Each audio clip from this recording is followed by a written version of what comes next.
A real SaaS usually needs a whole shelf of tools: auth, payments, email, notifications, a CMS, a workflow engine, or one install.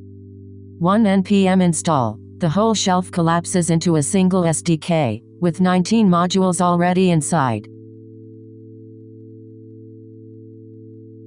Identity and access, authentication with Google, LinkedIn, and Magic Links, multi-tenant workspaces, user management, and role-based permissions.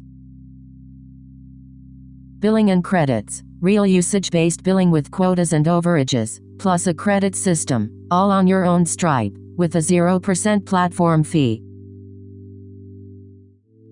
Messaging and growth, an email marketing engine, push notifications, Slack, form building, and branded short links.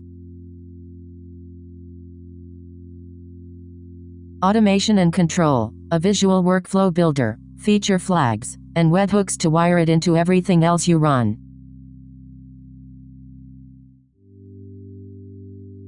And content and data, a CMS for your blog and docs, structured collections, analytics, and asset hosting on a CDN. 19 modules, 1 SDK, 1 bill, React and Next.js, on your own Stripe, and you can self-host the whole thing. We run all of it across 5 live products of our own. 1 install, BuildBase.